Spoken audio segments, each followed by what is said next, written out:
Today is Saturday, December 9th. With the new year fast approaching, you may be faced with some new decisions in your life. But really, whether it's now or later, we all find ourselves searching for the right solution time and time again. And let's be honest, even the smartest people can feel stumped, stressed, or stuck when faced with a life-changing choice.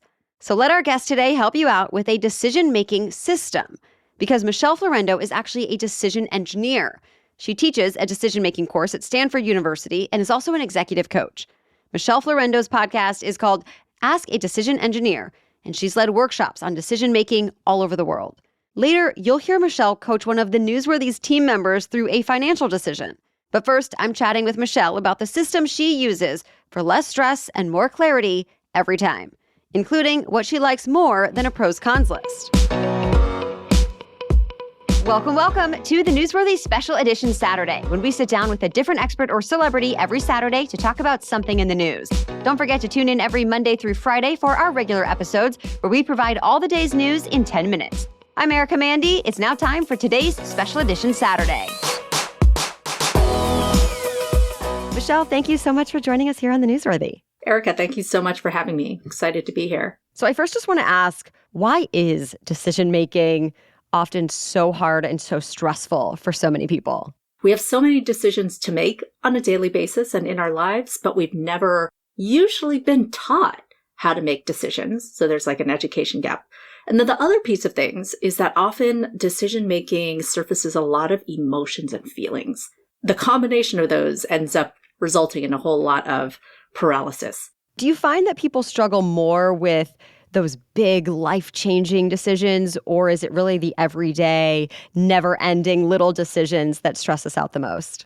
For the things that feel higher stakes, those bigger decisions, often those are going to take more brain power.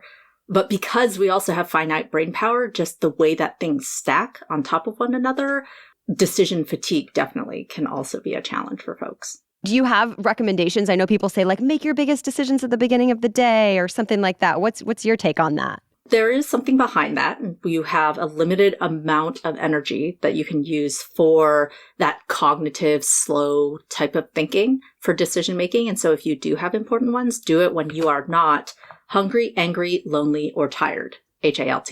Is that possible to find a time when you're not one of those things? I mean, I'm a parent of small children, and so it's harder, but with a little bit of intentionality, you can usually carve out some of those times. Do you think that people are just scared of kind of the what if they choose the quote unquote, wrong thing? What's really going on about our fear and our stress about those big decisions? What people usually think of when they're thinking of a wrong decision is not actually a wrong decision, but a bad outcome. So people get a lot of stress and anxiety out of really trying to control the outcome more than they necessarily probably can. And that's what's at the base of a lot of that anxiety. Right. And I know you've said that a bad outcome does not necessarily mean it was a bad decision. Can you explain that? We forget that outcomes and decisions are slightly different things. Decisions are things that we can control. It's our action. But outcomes are often a function not only of our decision, but also a function of a bunch of things that we cannot control. And so instead of focusing on trying to optimize the outcome, really, if we want to step out of that stress or at least provide ourselves with a little bit more relief from that anxiety, it's useful to focus on the part we can control. Can you give us an example you think represents this concept? Because I think it's an important one. I once had a client who was trying to decide what was his next move in his career. He was an empty nester. His wife and himself had been in the suburbs for a number of years, and they craved city life again. And so he decided, based on that priority of being able to have a certain lifestyle, to move back to the city and take a job offer there. The thing is, he made this decision in December of 2019. And you can imagine what happened. This was in New York City 3 months after that. And so I talk about that example because that was definitely a bad outcome. He did not get the things that he wanted, but it wasn't necessarily a bad decision because he did do his due diligence around articulating what was important to him, exploring what options existed, and going with the option that, based on the information he had, would deliver against the things that he wanted. It just so happened that there was this global pandemic that no one could possibly see coming that drastically changed the outcome. It's so easy to look back and, the hindsight 2020 saying, but you can't make decisions with that in mind because you just don't know. Right. Hindsight bias is real. Like looking back on things, we always think, oh, I could have known, I should have known, but really could have? Only if you could actually define what you would change in your process. Is that true? Where, oh, okay, there is something I could have done differently. Can you give us an idea a little bit about that framework and maybe even how it starts? Because first you have to make sure that you actually have a decision to make. You define decision. It starts with decision framing. And let's make sure that you're scoping your decision to focus on that part you can control, as opposed to it being too big and including things that may not be actionable right now. So that's the first part, framing.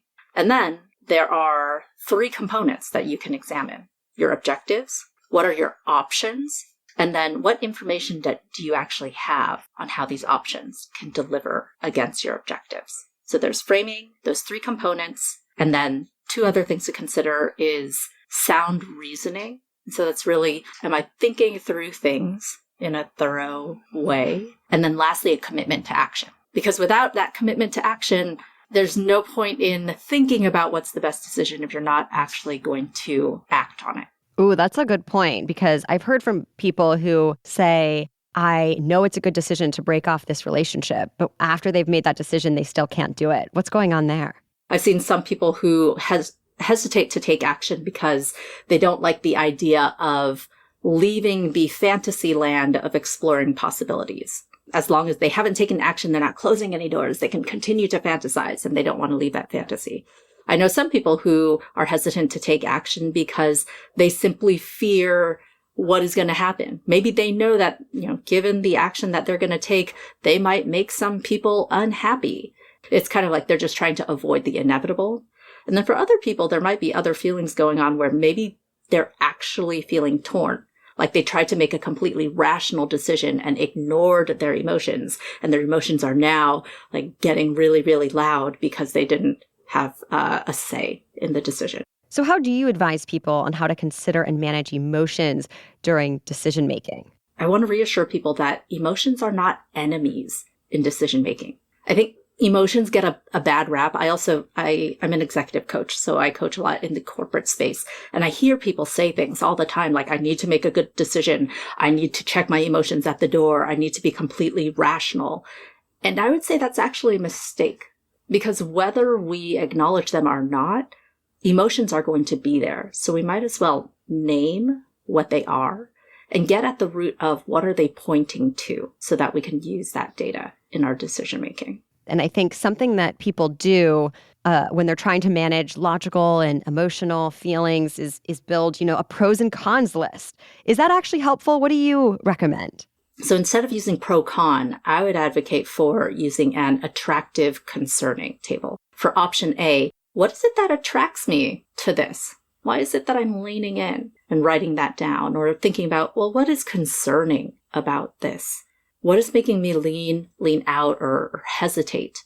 Those questions tend to provide more data and more inclusive data around what might be some of the feelings in addition to the thoughts. And then from there, you can start noticing themes around, oh, what is it that really matters to me in this decision? And that could be your compass. Next up, let's hear a real-world example of how Michelle uses her decision-making system. You're about to listen in on a coaching session we planned between Michelle and the Newsworthy's executive producer, Emily. Emily has been struggling with a decision about whether she and her husband should merge bank accounts. And you'll hear, with Michelle's coaching, Emily finds more clarity about her options, her emotions on the topic, and the potential outcomes. It's worth noting here that we did shorten up their conversation a bit for time, but you'll still get a good idea of each step of the decision-making process. Ideally, you'll be able to use this same type of framework to help make your own decisions, now, in the new year, and beyond. But first, a quick break for our sponsors. I've always experienced the benefits of stretching since I grew up dancing, then later have enjoyed yoga, but I'm now realizing that the typical stretches don't always cut it. And using bands and ropes might not actually pull your toes down and back the way a stretch therapist does it. Well, enter the Castle Flex. When I use it, my entire body feels so much better the same day, and the benefits only increase the more consistent I am with it. In fact, my husband and I both use the Castle Flex now, and we're not alone. With 40,000 customers and an average review rating of 4.9 stars, no wonder they have less than a 1% return rate. Even professional athletes use this. Plus, Castle Flex is now HSA, FSA eligible, which is especially helpful right now if you have extra funds that are use it or lose it by the end of the year. So check it out at castleflex.com. That's Castle Flex, Flexx with 2 X's. And be sure to use our code NEWS12 for 10% off. Again, go to castleflex.com and use the code NEWS12 to get 10% off. This episode is also brought to you by AG1. I gave AG1 a try because as a busy parent and business owner, I'm always on the lookout for things that support my health and my energy levels and are convenient. So I was really intrigued by AG1. I reached out to them wanting to partner, and I've been really happy with my experience all around. I drink AG1 before I eat or drink anything else each morning, and it makes me feel ready to take on the day, especially around the holidays when I tend to eat those extra cookies and pie, and our schedules get all abnormal. It is so nice to know I have this go-to healthy habit every morning that I can come back to. AG1 replaces a lot of other supplements too, including a daily multivitamin, minerals, pre- and probiotics for gut health, adaptogens, and a greens blend, all in one scoop of powder mixed with water. So if you're looking for a simpler, effective investment for your health, try AG1 and get 5 free AG1 travel packs and a free 1-year supply of vitamin D with your first purchase. Go to drinkag1.com/newsworthy. That's drinkag1.com/newsworthy. Check it out. Okay, now to Michelle Florendo's coaching session with our executive producer, Emily. Go ahead and tell me, what is this decision that you're facing? I have been married to my husband now for 3 years. And so for 3 years, we have been talking about maybe merging bank accounts. I pay the bills with my account, and then I basically just ask him, hi, I need this much money. Can you go ahead and send it my way? And I don't love that dynamic, but then I also think, well, if we had one bank account, though, I wonder if that would give us some sort of conflict we haven't had yet. If he saw how much money I'm spending on organic baby food, he would probably freak out. It's like things like that. I've always had, just been able to buy whatever I want and not really have to answer or explain anything. But then on the other hand, it would also be nice to have everything all in one. We're all spending money towards the same thing, the same house, the same bills, the same kid. So that I could see it both ways, really. And since I seem to not be able to decide, I just sort of keep it as it is. But I wonder if I'm really making the right decision by doing that. Let's go ahead and dig into some of what's going on here. I want you to take your piece of paper and draw a horizontal line. On the left-hand side, I want you to label the part above the line as attractive, and then label the part below the line as concerning. Okay. It sounds like the 2 options that you're considering now is status quo. So status quo, go ahead and write that at the top of one of the columns. So status quo, separate accounts. And let's dig into just the current state of things. So you mentioned there are certain things that are concerning. Like, what are some of the reasons why you would think of even just changing from the status quo? I don't love asking for money when I need it, even though he's never said no or anything. He always says, ask me for whatever. As of right now, he is amounting savings. He's able to build up some of that I don't have really much of anything, because I'm paying all the bills and rent and that kind of thing. And I'm only asking him for absolutely what I need without thinking about having to overdraft or not pay off a bill or something. So I'm basically living paycheck to paycheck, and he isn't. But we are the same. I mean, the way he says it is like, no, we're saving money. I'm, saving it for us. So it makes sense, except for it's just, it's a little stressful. And sometimes I do wonder too, if maybe the fact that we view money differently, I'm worried about conflict, but at the same time, maybe he'll rub off on me a little bit, and maybe it wouldn't be the worst thing in the world if I start saving the way that he's very good at saving. And I'm not. I'm very much the kind of person who, if I have money, I will spend it. So maybe us merging accounts might be good for me too. Okay. Let's create another column. The other option, merging accounts. You mentioned, okay, maybe if we merge accounts, There might be some good financial habits that happen. What else is attractive about merging accounts? It's maybe a psychological thing that it would feel as though we're doing this together, and that we could actually have, I feel like, more open conversations about spending money. So if we both know where our money is going, not just me. So it's like more visibility and more open conversations.